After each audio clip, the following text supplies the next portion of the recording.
8절까지입니다.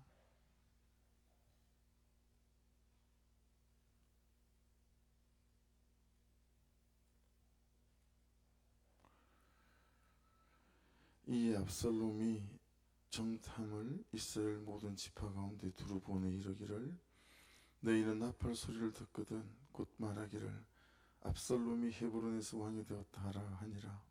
그때 청함을 받은 200명이 압살롬과 함께 예루살렘에서부터 헤브론으로 내려갔으니 그들은 압살롬이 꾸민 그 모든 일을 알지 못하고 그저 따라가기만 한 사람들이라. 제사 드릴 때에 압살롬이 사람을 보내 다윗의 모사 길로 사람 아히도벨을 그의 성읍 길로에서 청하여 온지라. 반역하는 일이 커가매 압살롬에게로 돌아오는 백성이 많아지니라. 전령이 다윗에게 와서 말하되 이스라엘의 인심이 다 압살롬에게로 돌아갔나이다 한지라. 다윗이 예루살렘이 함께 있는 그의 모든 신하들에게 이르되 일어나 도망하자. 그렇지 아니하면 우리 중 한 사람도 압살롬에게서 피하지 못하리라. 빨리 가자. 두렵건대 그가 우리를 급히 따라와 우리를 해하고 칼날로 성읍을 칠까 하노라. 왕의 신하들이 왕께 이르되 우리 주 왕께서 하고자 하시는 대로 우리가 행하리이라.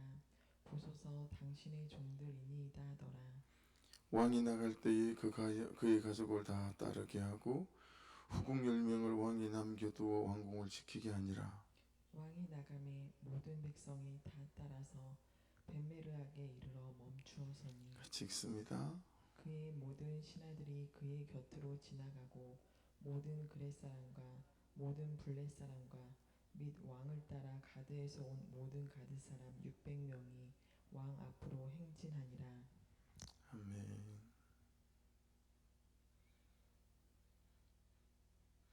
10절입니다. 이에 압살롬이 정탐을 이스라엘 모든 지파 가운데 두루 보내 이르기를 너희는 나팔 소리를 듣거든 곧 말하기를 압살롬이 헤브론에서 왕이 되었다 하라 하니라. 어제 말씀과 그대로 연결되어 오시네요. 그죠? 자기를 위하여. 어제 1절이 자기를 위하여고 어제 주일 말씀에 거의 토대고 또 전부였었어요. 그러니까 요압의 각본, 요압의 시나리오가 이제 있었다면 이제 오늘 말씀에 보면 압살롬이 이제 자기 각본, 자기 시나리오로 자기가 자기 날개를 만들어 붙이고 자기 힘과 자기 방법으로 날아오려고 하는 그런 장면이죠. 여러분 이런 사람들이 이제 특징이 있는 듯해 보이죠. 이용하는 거죠. 이용하는 거죠. 소문을 만들어서 소문을 이용하잖아요. 지금 보면 소문을 내잖아요. 그죠? 사실은 소문과 함께 쿠데타가 시작된 것 같긴 합니다만 또 분위기도 만들고요. 200명이라고 하는 아무것도 모르는 사람들을 이용하잖아요. 헤브론에 갈 때 같이 가자. 이 사람들은 어떤 연유도 모르고 같이 따라간 것처럼 보이죠. 그리고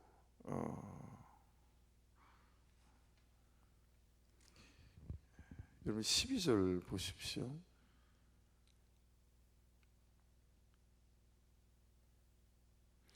제사 드릴 때에 제사도 이용해요. 예배도 이용해요.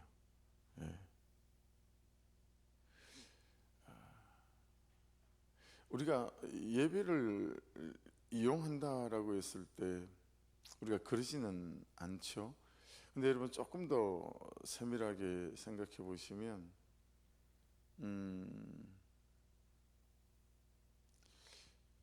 삶을 돌이킬, 중독을 돌이킬, 죄를 돌이킬 생각은 없고 죄책감과 정죄감만 주일날 예배를 통해서 십자가 앞에 던져버리고 죄 지은 나를 다룰 생각은 전혀 없이 다시 예배가 끝나고 삶의 현실로 돌아가면서 다시 똑같은 삶을 반복하는데 어떤 주저함이나 갈등과 치열한 싸움이 없다면 이건 여러분 예배를 이용하는 것일 수도 있어요.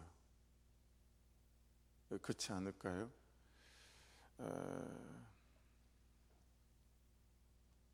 그래서 안 되는 나나 죄 짓는 나를 다룰 생각은 없고, 너무 불편하고 힘이 드니까 계속해서 그 죄는 반복하면서 그 죄책감과 정죄감만 예배를 통해서 십자가 앞에 내려놓는다 라고 하는 것은 우리가 예배를 이용하는 측면일 수 있다. 내 의도와 관계없이 그런 건 아니지만 그것은 예배를 이용하는 부분일 수도 있다라고 하는 거고요. 이제 압살롬이 자기를 위하여 사는 사람들 이렇게 이용하거나 되게 치사하거나 그래 자기가 생각한 시나리오대로 자기 인생을 만들어 가야 되기 때문에요. 의리가 있거나 뭐 겸손하거나 그렇지 않아요. 왜냐하면 여러분 아이도벨을 12절에 자기 사람으로 데리고 오죠.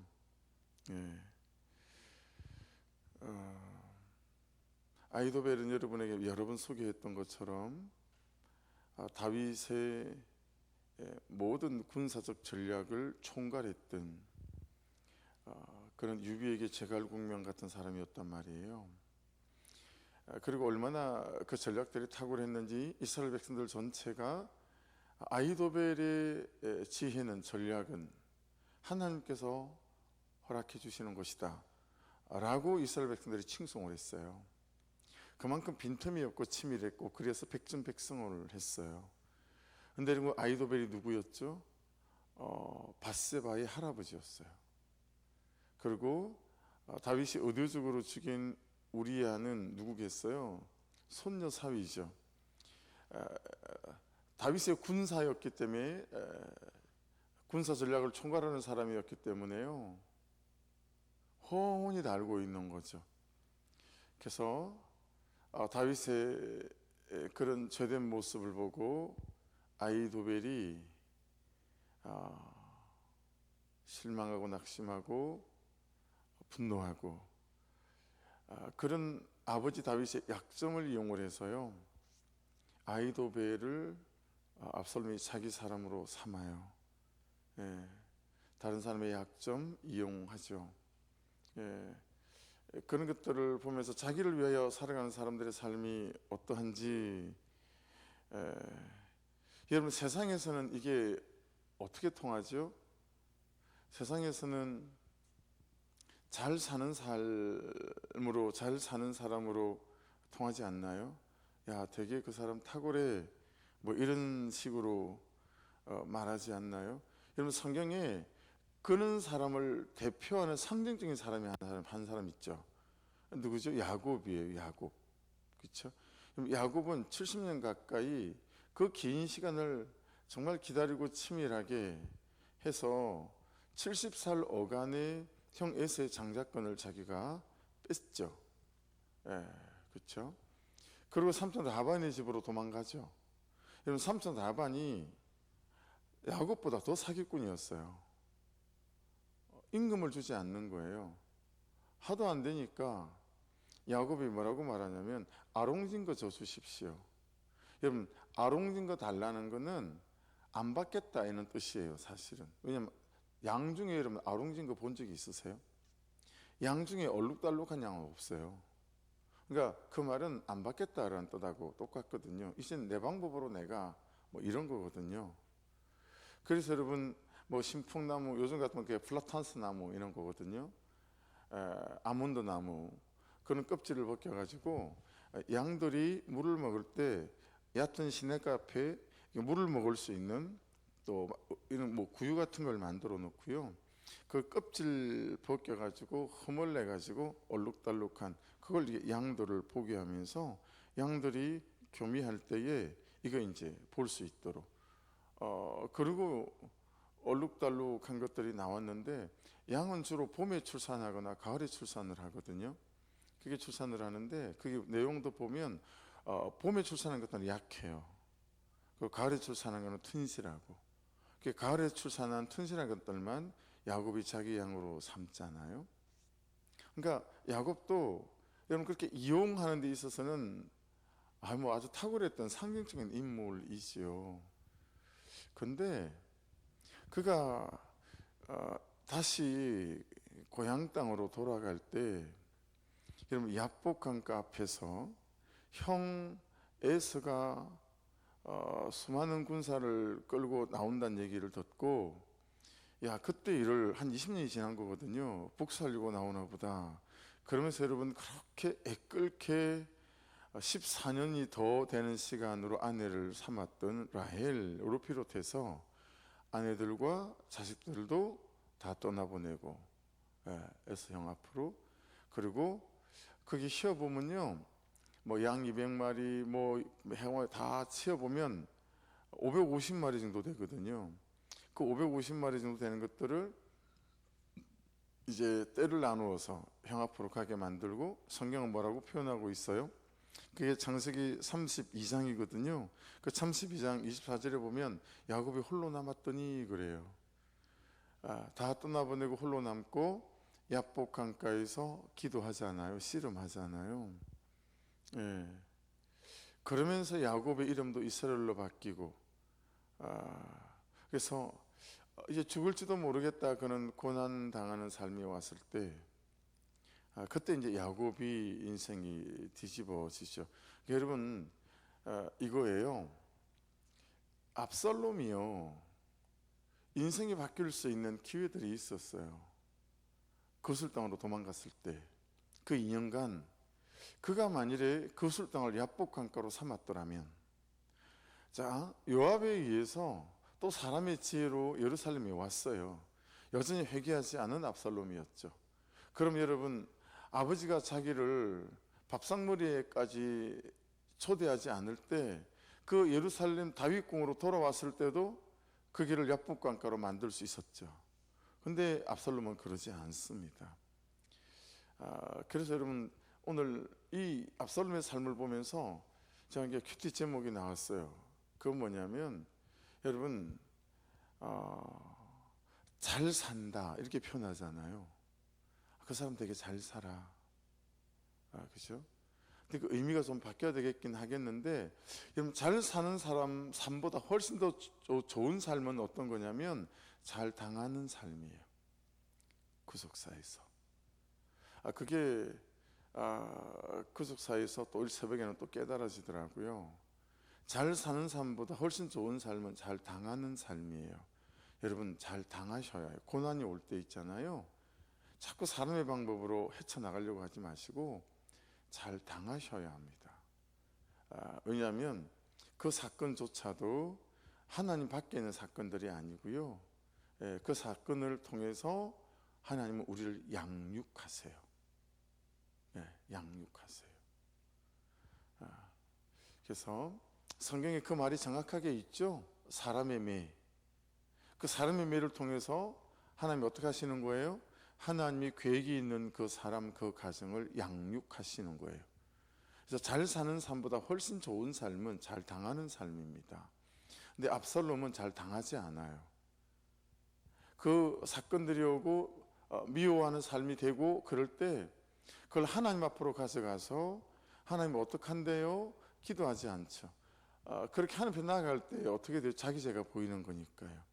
그래서 모든 세상 사람들이 볼 때 쟤 대단하지 않아? 저렇게 아버지한테 미움을 받는데도 꿋꿋하게 다시 일어나잖아, 자기 방법으로. 여러분 그게 세상에서는 입지전적인 사람일지 몰라도 구속산에서 입지전적인 사람은 잘 당하는 사람이에요. 잘 당하는 사람.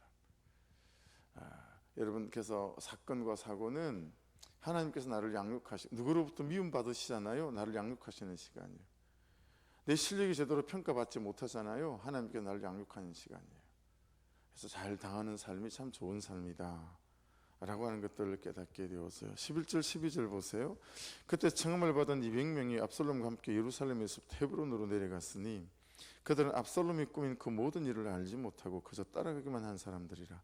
제사 드릴 때 압살롬이 사람을 보내 다윗의 모사 길로 사람 아히도벨을 그의 성읍 길로에서 청하여 온지라. 반역하는 길이 크가매. 이게 여러분 말씀의 순서가 의미가 있죠. 아히도벨이 이스라엘 모든 백성들한테 신뢰를 받았던 사람이거든요. 모르는 사람이 없던 사람이에요. 아히도벨, 우와, 아히도벨이 압살롬에게 붙었다고? 야, 그럼 끝났네. 이미 아시겠죠? 아히도벨이 압살롬의 진영에 붙었다는 얘기는요, 야, 이제 이 싸움은 끝난 거야 라고 말할 만큼 압살롬이 갖고 있는 영향력은 실로 대단했어요. 그 아히도벨의 영향력은. 그리고 반역한 일이 커갔대요. 아히도벨이 붙으니 여러 사람들이 붙었을 거라고 봐요. 그만한 신망을 갖고 있던 사람이니까. 근데 그게 속지 말아야 된다고요. 아히도벨은 뭐 했어요? 구속사를 전혀 몰랐어요. 그리고 모든 사람이 죄인이라는 사실도 몰랐어요. 그리고 아히도벨 자신도 그런 죄인이라는 사실 몰랐어요. 그래서 다윗의 죄와 죄된 삶에 대해서 용서되고 용납될 수 없었어요. 그죠? 그래서 반역한 일이 커갔어요. 그래서 어떻게 해요? 압살롬에게로 돌아오는 백성이 많아지니라. 모든 게 순조로워요. 압살롬을 200명이 따라갔죠. 그리고 아히도벨이 붙었죠. 그리고 더더욱 그 일을 보고 백성들이 압살롬에게로 많이 왔어요. 물론 4년 동안 치밀하게 속임과 이런 것들로 백성들의 민심을 얻긴 했지만, 그렇죠? 예. 그래서 여러분, 압살롬은 있잖아요. 참 상황을 보는 눈이 있어요.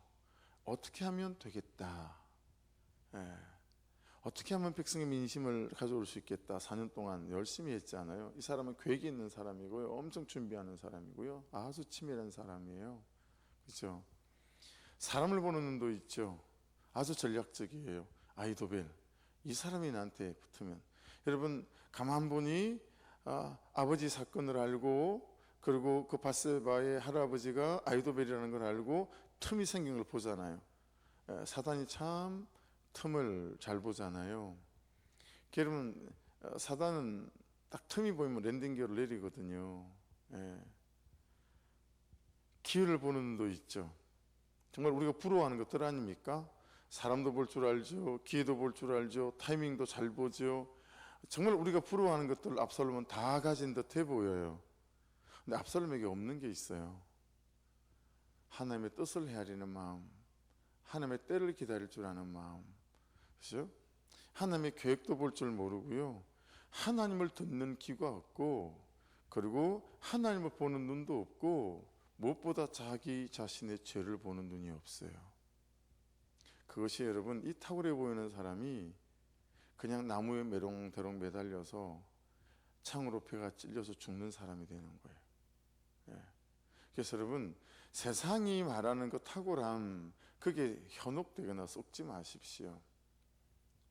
그것이 없다고 너무 열등감에 사로잡히거나 부러워하지 마시고요. 성경에서 말씀하시는 하나님의 말씀이 들리는 귀가 있기를 주의 이름으로 축복합니다.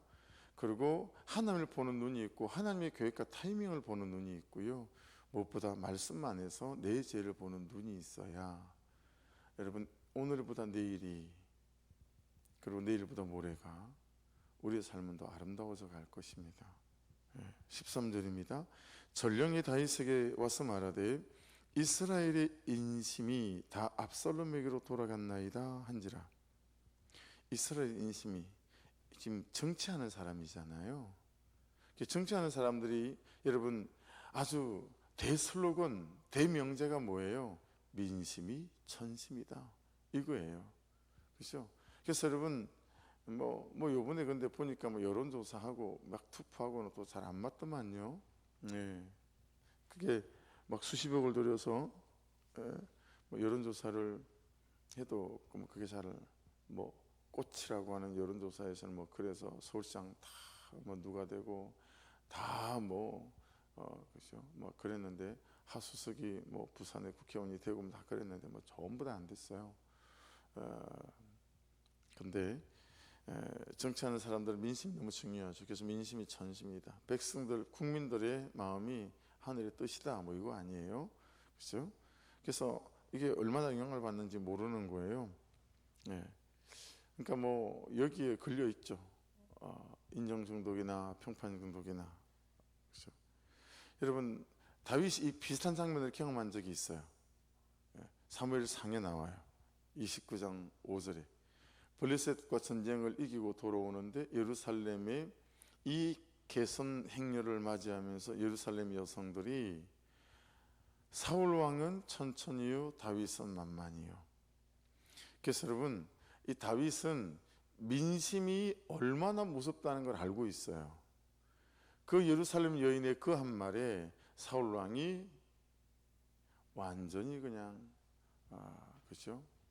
네, 우리 속된 표현으로 빡쳤어요. 그래서 3,000명의 추격 부대를 꾸리고 다윗을 죽이는 게 그의 일생일대의 사명이 되어지는, 다윗을 죽여야 되겠다. 저렇게 백성의 민심이 다윗에게로 다 돌아갔는데 나라가 그에게 돌아갈 일 외에는 뭐가 남아있냐, 그 고백이잖아요. 다윗은 이미 여러분 이 민심이 얼마나 무서운지를 경험했던 사람이죠. 그래서 그 민심을 통한 사람의 시기가, 열등감이, 비교가, 평가와 판단이, 이 사람들의 평가가 얼마나 무서운지, 한 사람을 얼마나 뒤집어 놓을 수 있는지를 너무 잘 알아요. 그러니까 여러분, 이렇게 백성들의 민심이 압살롬에게 붙었다면 그 압살롬은 아마도 내 아들 압살롬을 떠나서 다른 사람이 되어 있을 것이다. 사울 왕처럼 말이에요. 그런 것들을 다윗은 충분히 추측해 볼 수 있었다라고 하는 것을 알 수 있는 거죠. 여러분, 사람의 판단과 평가에 목을 매지 않는 참 믿음의 든든함이 있는 저와 여러분 될 수 있기를 주의 이름으로 축복합니다. 세상이 그러는가 말든가 말씀 따라갈 수 있기를 주의 이름으로 축복합니다. 크고 작음, 부하고 가난함, 가지고 못 가짐에 새삼들의 판단에 절대로 흔들리지 않기를 주의 이름으로 축복합니다. 사람들의 보는 시선으로 자녀들을 보지 마십시오. 세상이 학교가 판단하는 성적으로 자녀들을 보지 마시고요, 하나님이 보시는 시선으로 아이들을, 내 남편과 내 아내를 볼 수 있어야 합니다.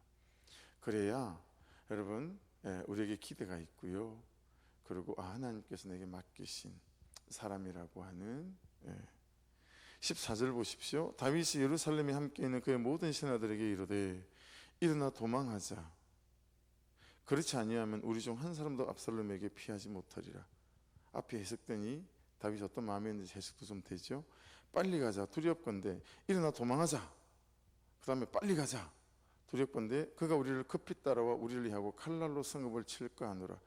여러분, 사람들의 판단에 평가에 붙잡힌 사람이 얼마나 아버지도 없고 정의도 없고 하나님도 없고 그런 사람으로 여러분 핵가닥 뒤집어질 수 있는지 알 수 있는 거죠. 이건 제가 예외가 없고 여러분이 예외가 없어요. 여러분은 그는 죄인이고 저도 그런 죄인이에요. 그냥 사람들이 우쭈쭈 해주면요 그냥 핵가닥 뒤집어져 가지고요 하나님도 없고 말씀도 없고 그리고 그냥 어떻게 할지 모른다는 거예요 지금. 왜냐하면 원수 마귀 사단에게 사로잡힌 거잖아요. 그죠? 죄에 사로잡힌 거잖아요. 여러분, 그래서 그런 여러분을 염려하셔야 해요. 제가 그런 날을 염려해야 하고요. 그리고 그런 날이 되지 않도록 정말 깨어서 기도하며, 그게 방패기도죠. 저하고 여러분은 신뢰할 수 없는 인간입니다. 정말 전적으로 부패한, 전적으로 타락한, 선의 여지는 하나도 없는 그런 존재다. 예수 그리스도의 십자가와 배열이 없이는 어떤 소망을 노래할 수 없는 존재다라고 하는 거예요. 지금 다윗을 통해서 압살롬과 그의 군대들은 사람 같지 않은 군대일 거다라는 거예요. 지 아버지도 모르고, 그렇죠? 그래서 압살롬이 죽이겠다 싶은 사람들은 전부 다 데리고 나가고요, 압살롬이 죽이지 않을 걸이라고 하는 후궁 10명을 남겨놓는 거예요. 설마 아무리 그래도. 근데 다윗이 사람의 재성을 관가했어요. 그 후궁을 백성들 앞에 차례차례 겁탈하잖아요. 이게 사람이에요. 이게 사람이라고요. 이런 사람이라는 걸 저와 여러분이 인정하셔야 돼요. 여러분 스스로가 내가 이런 인간일 수밖에 없구나. 은혜 없이는 이렇게 안 되는 인간이고 예수 그리스도의 보혈 없이는 정말 볼 것이 없는 인간이구나. 그래서 여러분 너무 놀라지 마세요. 여러분의 주변 사람들이 압살롬처럼 아버지의 아내였던 후궁을 차례차례 급탈하는 그런 인간들이 있을 때 놀랄 거 없어요. 여러분 주변에 있는 압살롬 같은 이런 더러운 인간을 본 적이 있으세요? 없잖아요. 근데 그게 우리예요. 정말 은혜 없이는 안 되고요. 성령 없이는 안 되고, 기도 없이는 안 되고, 예배 없이는 안 되는 그런 사람이라는 사실을 알 수 있어요. 여러분, 다윗은 2년을 기다렸다가 치밀한 계획을 세우고 암논을 죽이는 압살롬을 이미 경험했죠. 그래서 여러분, 압살롬이 어떤 놈인지 알아요. 그렇죠? 그래서 그리고 또 한 가지, 거기 14절 제일 마지막에 한번 보세요. 우리를 해하고 칼날로 성읍을 칠까 하노라. 여러분, 압살롬이 두려워서라기보다도요, 압살롬의 반역에 백성들이 다치는 걸 원하지 않았다, 다윗이. 그래서 무혈입성하게 했어요. 여러분, 예루살렘 성을 압살롬은 무혈입성했어요. 아무도 활을 하나 쏘지 않았어요. 그냥 쑥 들어온 거예요. 왜냐하면 백성들이 다칠까봐 다윗이 그냥 물러났다라는 사실들을 알 수 있습니다. 그러니까 나중에 싸움도 들판에서 하잖아요. 반란군들하고만 싸우는 거예요. 백성들이 다치지 않도록. 그렇죠?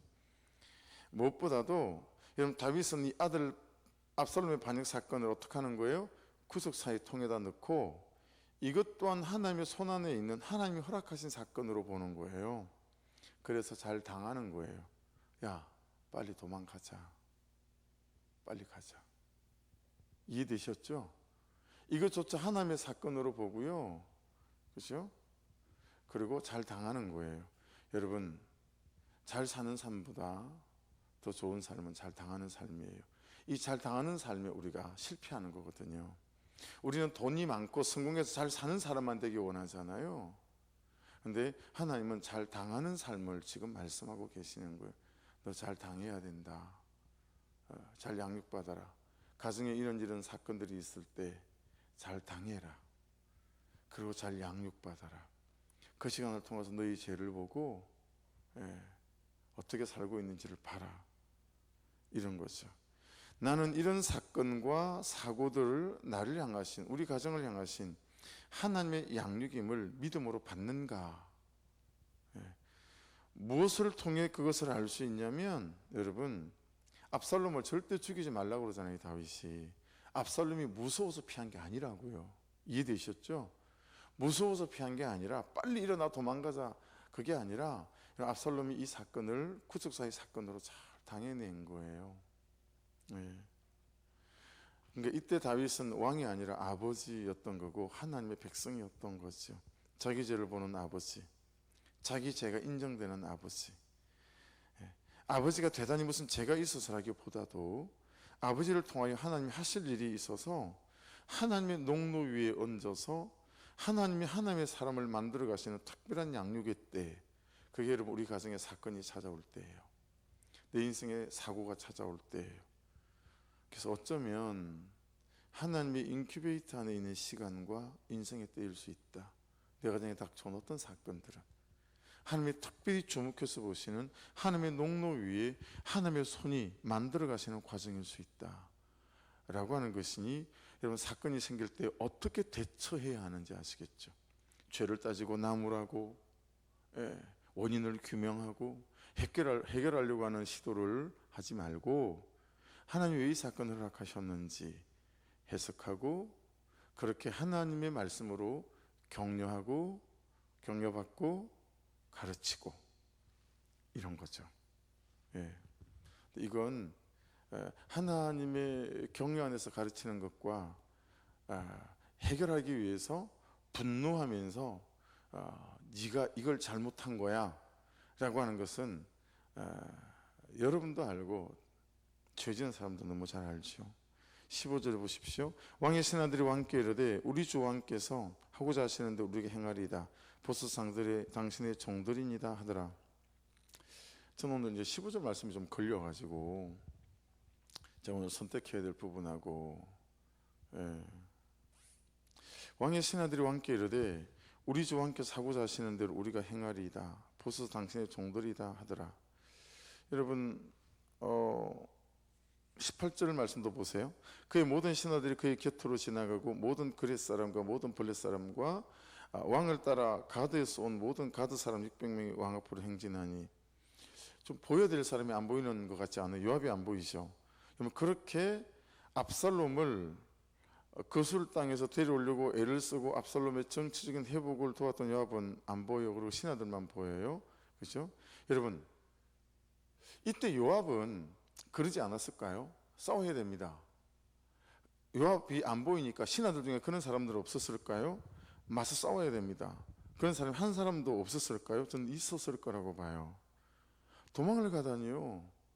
우리가 하면 우리가 이깁니다. 우리는 그리고 성에서 지키는 건데 그런 사람 없었을까요? 근데 모든 신하들이 왕께서 하고자 하시는 대로 우리가 행하리다 그렇게 말합니다. 보소서 당신의 종들이니다 그렇게 말합니다. 다윗 왕이 하겠다는 대로 그냥 가겠다라는 거예요. 예. 우리는 당신의 종입니다. 하던 대로 하겠습니다. 수많은 백성들이 압살롬을 따르고 아이돌배까지 압살롬에게 붙었잖아요. 그럼 다윗에 대한 기대와 신뢰도가 많이 떨어지지 않았을까요? 그렇죠? 그런데 이는 반란에 대처하는 모습도 다윗이 영 아닌 거예요. 탐탁지가 않은 거예요. 야, 마음을 단단히 해. 그래봐야 반란군이야. 우리는 성 안에 있어. 능 이길 수 있어. 뭐 이렇게 해서 하는 게 아니라 빨리 도망가자는 거예요. 지금 빨리 가자, 일어나라, 빨리 가자, 막 반복하잖아요. 그러면 그런 다윗을 보고 더 실망하는 사람들이 없었을까요? 그런데 어떻게 하는 거예요? 네, 왕이 하자는 대로 하겠습니다. 우리 왕의 종입니다. 이걸 보면 다윗이 하나님 앞에 바세바 사건 이후에도 얼마나 분수령적인 해결을 하고 그가 다시 진실한 삶으로 잘 살아냈는지를 알 수 있는 거예요. 그렇죠? 그럼에도 불구하고 다윗을 따라가잖아요. 특히 18절에 보면 가드에서 온 모든 가드 사람 600명은, 여러분 이건 다윗의 친위 부대예요. 가드에서도 경호부대로 다윗을 지켰던 사람, 그 다음에 시글락에서 헤브론에서 예루살렘으로 계속 다윗의 옆에서 다윗을 지켰던 아주 그냥 호위부대 600명. 이 사람들도 아무 군말 없이 다윗이 말하는 대로 움직이잖아요. 그러니까 여러분, 압살롬에게 있고 다윗에게 없는 게 있구나. 백성을 생각하는 마음, 그리고 다윗을 생각하는 신하들의 순종. 이게 압살롬에게는 없고 다윗에게는 있는 거예요. 그래서 여러분, 무엇보다 그리고 하나님에 대한 마음. 여러분, 압살롬의 탁월함을 부러워하지 마시고요, 압살롬에게는 없고 다윗에게 있는 걸 저와 여러분이 부러워해야 될 것 같아요. 사람의 순종을 이끌어내는 하나님에게 있는 다윗의 순종, 그리고 자기 죄를 보는 회개, 이걸 보고요 다윗에게 목숨 거는 사람들이 있는 거예요. 18절은 봤으니까요. 16절 17절, 왕이 나갈 때 그의 가족을 다 따르게 하고 후궁 10명을 왕이 남겨도 왕궁을 지키게 아니라 왕이 나가며 모든 백성이 다 따라서 벳메르하게 이르러 멈추었으니, 이 벳메르학은 다윗의 별궁이라고 보고 있어요. 거기서 이제 전열을 정비하고 그리고 이제 그 다음을 준비하게 된 것 같아요. 그래서 여러분, 참 오늘 말씀을 보면서도 다윗이 참 잘 사는 사람이기 이전에 참 잘 당하는 삶을 살았던 사람이구나. 그리고 우리가 구속사 이전에는 들어보지도 못했던 거잖아요. 잘 당하는 삶. 그리고 이 사건과 사고들은 하나님과 나를 양육하는 은혜의 때다라고 하는 거.